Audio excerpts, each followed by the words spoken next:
सभी को जय श्री कृष्णा। पुरुषोत्तम मास महात्म कथा 10वें अध्याय में हमने देखा ब्राह्मण कन्या द्वारा शिव आराधना। आज हम 11वें अध्याय में ऋषि पुत्री को श्री शिव जी का वरदान।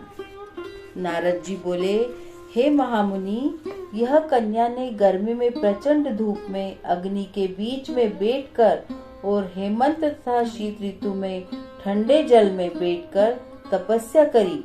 उसका मुख जल में कमल के समान तथा सिर के बाल फैलकर शेवार मंजरी से घिरे हुए जल में शोभायमान लगते थे।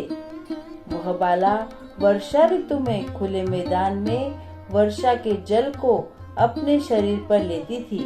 भोजन के स्थान पर दोनों समय वह कोमलांगी केवल धुआं पीकर रह जाती थी। देवता इसे कठिन समझते एवं ऋषिगण जिसकी प्रशंसा करते थे। ऐसे तप क्रम में उसे 9000 वर्ष बीत गए। तब पार्वती पति भगवान शिव उसकी तपस्या से प्रसन्न हुए और उसे वहां आकर दर्शन दिए। शिव जी के दर्शन कर वह बाला शीघ्र ही खड़ी हो गई।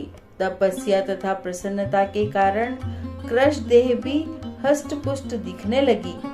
उस बाला ने सिर झुकाकर भगवान शिव जी को प्रणाम किया तथा भक्ति पूर्वक इस प्रकार स्तुति करने लगी। मन और वाणी से उस तपस्वी ने महादेव जी की प्रार्थना की। उसकी प्रार्थना को सुनकर तथा उग्र तप से प्रसन्न हुए भगवान शिव जी बोले, हे भद्रे तपस्विनी, तुम दुखी मत हो। जो भी तुम्हारी मनोकामना हो वह हमसे मांग लो, मैं तुम में प्रसन्न हूँ। हे राजन, इसको सुनकर वह कुमारी आनंद में डूब गई और सदाशिव से बोली, हे दीनानाथ, आप अगर प्रसन्न हैं तो मुझे पति दें, मुझे पति दें, मुझे पति दीजिए, मुझे पति की कामना है, मुझे पति दीजिए।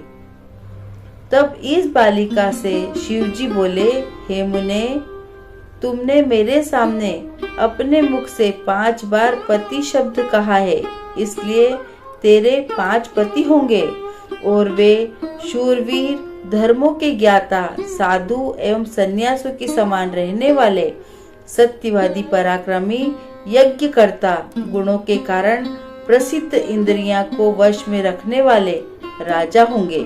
श्री कृष्ण बोले, श्री शिव जी का यह अप्रिय वचन सुनकर वह बाला झुककर कातर स्वर में बोली, हे सदाशिव, प्रत्येक स्त्री का एक ही पति होता है। 5 पतियों वाली एक स्त्री कहीं नहीं देखी और न ही सुनी है। हे कृपा निधान, हे प्रभु, मैं आपकी शरण में हूँ। यह सुनकर भगवान शंकर कहने लगे, हे भीरू, तुम डरो नहीं। आगे के जन्म में तपस्या के बल से तू माँ के गर्भ द्वारा उत्पन्न नहीं होगी। उसी जन्म में तुझे 5 पति प्राप्त होंगे। उन पतियों के साथ अनेक सुख भोग कर तू परम पद को प्राप्त होगी।